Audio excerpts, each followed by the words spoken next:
Merry Christmas and happy holidays to all of you as in Nigeria and around the world. Welcome to News Circle on Global Television, coming to you live from the nation's capital, Abuja. I am Ubong Osoro. A quick reminder, Global Television is on DSTV channel 365 and Star Times channel 276. Christian faithfuls in Nigeria have today joined their counterparts in other parts of the world to celebrate Christmas, the birth of Jesus Christ, described as a symbol of peace and salvation to the world. Global Television correspondent Sadia Yakubu visited some churches in Abuja for the celebrations and now reports. Christian faithfuls gathered in the presence of God to celebrate the birth of Jesus, a day of hope, joy and thanksgiving for God's gift to humanity.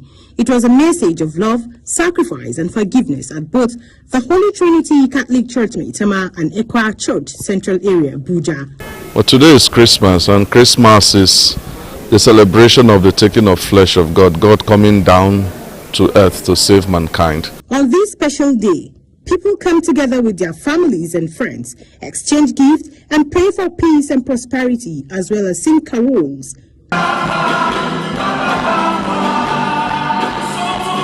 Christmas also reminds Christian faithfuls of the importance of gratitude for what they have and care for the less privileged. Today is a very wonderful day, not only me, to the whole world.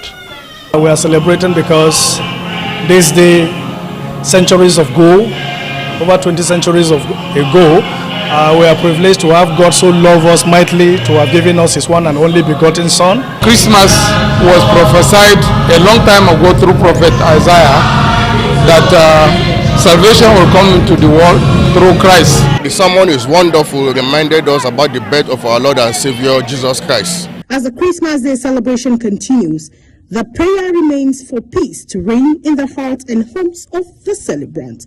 Sadia Yakubu, reporting for Global Television News. President Bola Tinubu has reaffirmed his administration's commitments to upholding religious freedom and protecting Nigerians of all faith from violence. In his Christmas message to Christians in Nigeria and across the world, the president prayed for lasting peace, especially among communities of different religious beliefs. He urged citizens to reflect on the teachings of Jesus Christ, whom he described as the Prince of Peace. Tinubu also advised Nigerians traveling during the festive season to remain patient, orderly, and law-abiding on the roads. Meanwhile, President of the Senate, Senator Godswill Akpabio, has urged Nigerians to promote peace, love, and unity.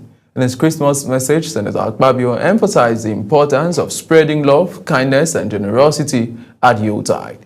He encouraged Nigerians to remember those in need and offer a helping hand. The Senate President noted that Jesus Christ exemplified peace, love, and generosity, and his birthday should be an occasion for joy and merriment. He highlighted the need for Nigerians to remain hopeful and steadfast in the face of challenges, praying for the country's peace, unity, and progress.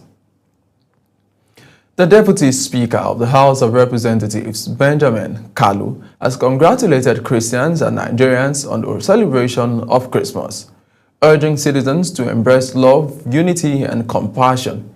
In a statement issued by Levinus Ngwabuegu, Chief Press Secretary to the Deputy Speaker, Kalu described Christmas as a period for reflection on the birth of Jesus Christ and the values of sacrifice, love, and service to humanity. He called on Nigerians to reach out to the needy and promote peaceful coexistence, stressing that the collective effort to remain key to national progress and development.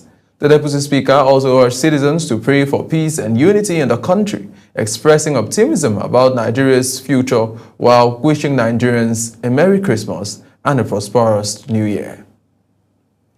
First Lady Oluremi Tinubu has urged Nigerians to embrace kindness, compassion, and generosity during the Christmas season. In a goodwill message, she encouraged families to reflect on the values that unite the nation, including love and care for one another. Tinubu called on citizens to extend support to the less privileged and those in need. She also prayed for peace and safety for Christians, Muslims, and other people of other faiths. The First Lady expressed hope that the coming year will bring unity, renewed hope, and prosperity for all Nigerians. The Christian Association of Nigeria, CAN, has appealed to churches to celebrate Christmas with wisdom and heightened security awareness. CAN advised churches to consider smaller gatherings or alternative worship arrangements when necessary to ensure safety. The association also appealed to security agencies to increase their presence around worship centers nationwide. It called on Nigerians to remember victims of violence and displacement during the season of goodwill. CAN urged citizens to renew their commitment to peace, justice, and national unity. The Nigeria Labour Congress has asked Nigerians to reject any tax law that is distorted or allegedly falsified. NLC President Joe Ajoro, in his Christmas message, said such policies undermine public trust and worsen economic hardship. He called for a fair tax system where the wealthy pay their fair share. Ajoro warned against rushing flood legislation for political reasons. He reaffirmed Labour's commitment to resisting policies that harm Nigeria's workers. As the festive season unfolds, families in Imo State navigate a mix of joy and hardship. Our correspondent Amarachi Ibe takes us into the homes of two families in Owerri North local government, revealing how they celebrate Christmas amidst rising cost and insecurity. Amarachi's reports. Our journey begins in Obibiezena, where Patrick Sunday and his family welcomes us warmly. Despite the challenges of high cost of living and insecurity, Patrick shares how his family strive to keep the festive spirit alive. He emphasizes the need for government intervention to create jobs and improve security. Well, celebration of Christmas is not just easy. We thank God. We go to church to thank Him in the church. And it is not easy for one to live up to December, from January to December. He has made it for us to live up to December, so there is every need to go and thank Him wherever we are. A short distance away, the family of Gabinus Umunnakwe shares a similar story. Limited income has reduced the scale of celebration, but hope remains strong. Gabinus appeals for policies that support job creation and provides relief for struggling families, noting that festive joy should not be a luxury. We are enjoying it now, since we are alive. That's the first thing. Since we are alive, we are healthy enough. Let's look onto the poor masses, create jobs for the masses. My message to them is nothing but everybody should sow his or her good according to her size. If you don't have a cup of curry, you learn from somebody who has. Help the person, or you borrow from the person. For these families, Christmas is no longer about abundance, but resilience. Their experiences reflect the broader reality facing many households and highlights the urgent need for economic stability and effective governance. From Owerri, Amarachi Ibe, reporting for Global TV News. Christians in Kano State have joined their counterparts across the world to commemorate this year's Christmas celebration. Marking the birth of Jesus Christ, Global Television correspondent Idris Jabrin reports that special church services were held featuring prayers for Nigeria's unity, peace, and peaceful coexistence among citizens. His reports. Christmas in Kano, Nigeria's center of Islamic learning and one of the country's most historic and culturally rich cities, presents the Christian community with a unique blend of faith and tradition. Across the state, churches organize special services and carol concert, drawing worshippers together in a joyful celebration of the season.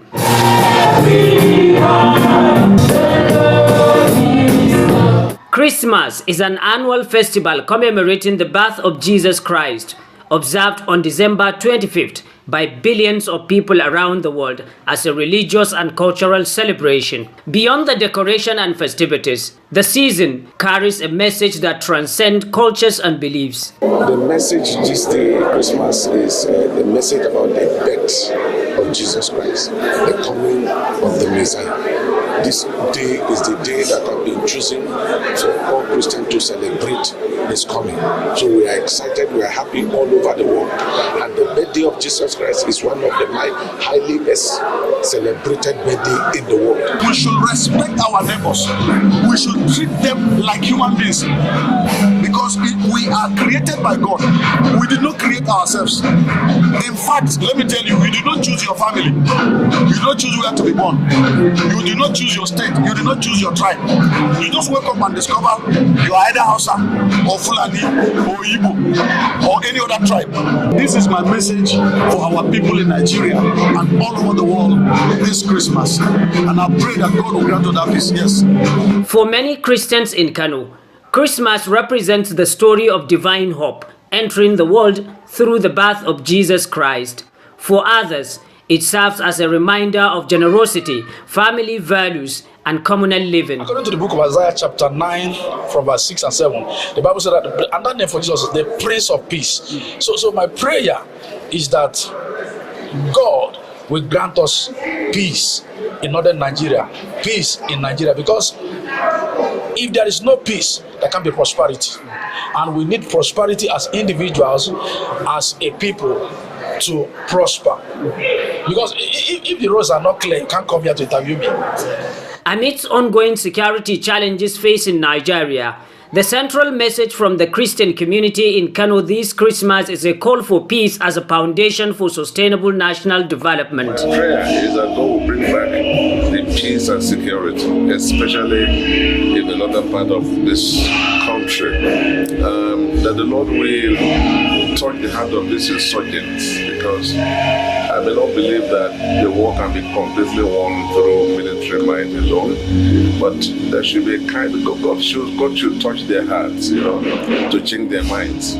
Because many of these insurgents also live among us, Kano State, known for its diverse population, once again reflects mutual respect and peaceful coexistence, as the Christmas season provides an opportunity for people of different faith and background to celebrate harmony and unity. From Kano, Idris Jibrin, Global Television News.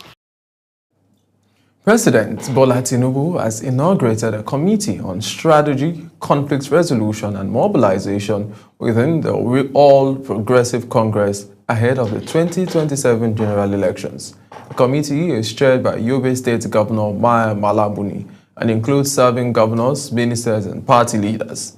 It is tasked with resolving internal disputes and strengthening parties' cohesion. Speaking at the inauguration, Buni pledged the committee's commitment to its mandate. He urged members to place party unity above personal interests. The federal government and the Academic Staff Union of Universities have concluded negotiations on renegotiation of the 2009 agreement. ASU announced that the new agreements will take effect from January 1st, 2026 and will be reviewed every 3 years. The deal provides a 40% salary increase for lecturers and improved pension benefits. It also introduces enhanced funding for research, libraries, laboratories, and staff development. ASU has called on the government to ensure prompt implementation of the agreement. Former Vice President Atiku Abubakar has accused the Tinubu's administration of failing to comply with the Supreme Court's judgment on local government funding. The court had ordered direct allocation of funds to the 774 local governments from the Federation's account. Atiku described the continued delay as deliberate defense rather than administrative lag. He warned that refusal to enforce court rulings undermines constitutional governance. Atiku called for immediate implementation of the judgment. Also, President Bola Tinubu has congratulated former APC National Chairman and political ally Dr. Abdullahi Umar Ganduje on his 76th birthday, describing him as an astute politician and accomplished administrator with over 5 decades of public service. Tinubu noticed Ganduje's roles as senior administrator in the Federal Capital Territory, Kano State Commissioner for Works, two-term deputy governor, two-term governor, and his current position as chairman of the Federal Airport Authority of Nigeria. The president expressed his appreciation to Ganduje's friendship and close collaboration at different times, his services to the APC, and prayed for good health and continued service to Nigeria and humanity.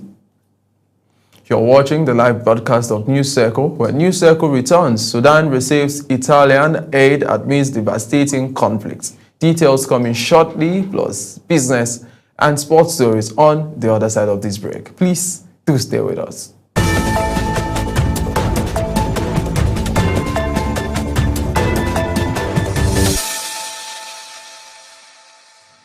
In business, the Independent Corrupt Practices Commission, ICPC, has rated the Nigerian National Petroleum Company Limited and 12 other federal agencies 0 in its Ethics and Integrity Compliance Scorecard.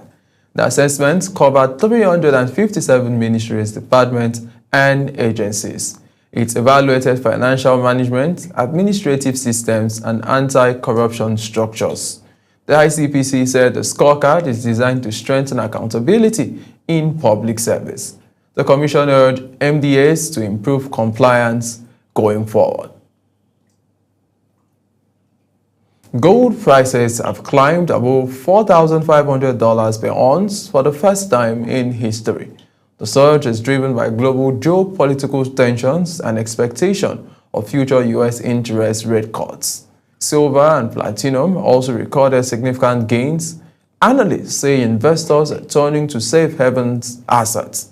Projections suggest prices may further rise in 2026.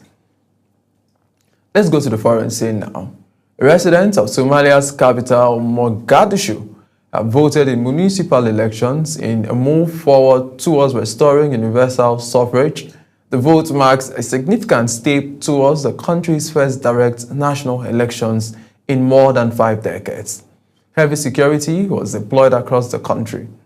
Officials say the exercise will help test readiness for national polls.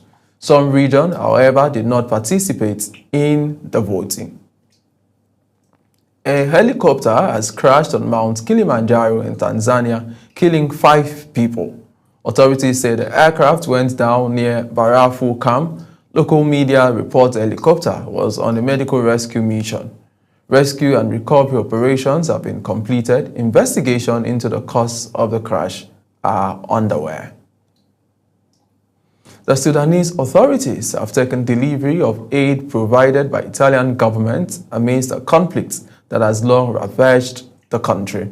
Workers at Port Sudan Airport unload 25 tons of aid parcels sent by Italy, which Ambassador of Italy to Sudan, Michele Tomasi, described as the first phase of an operation much bigger that will be followed next year by more shipments, scheduled to arrive Tanzania by sea.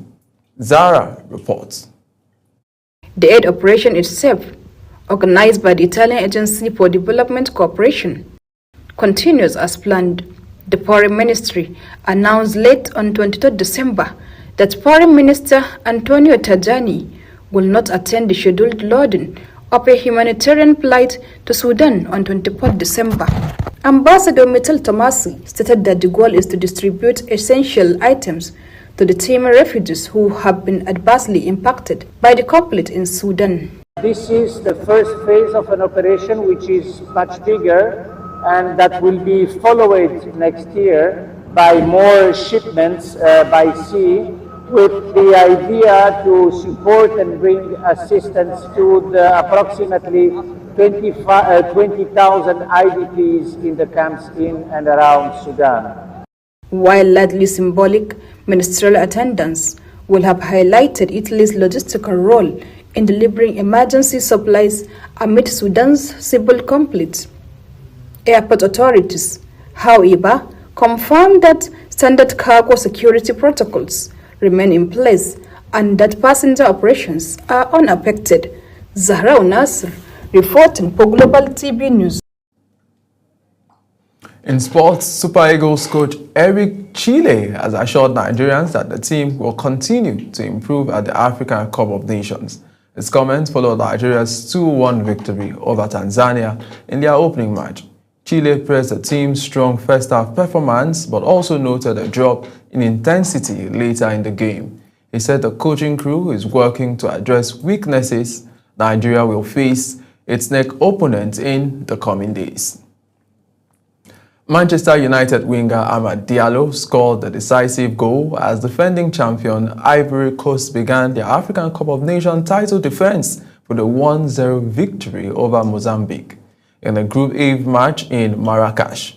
Diallo struck shortly after halftime in a game the three-times champion dominated, creating several chances through Jan Domano, Frank Kesse and Gesland Kona, but were repeatedly denied by goalkeeper Anand Solend.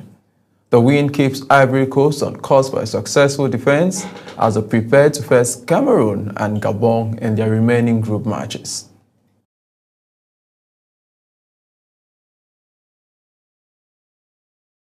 TV channel 365 and StarTime channel 276. Kindly do follow us across all social media platforms now showing on your screen using @GlobalTVMG. I am Ubong Usoro. Bye for now.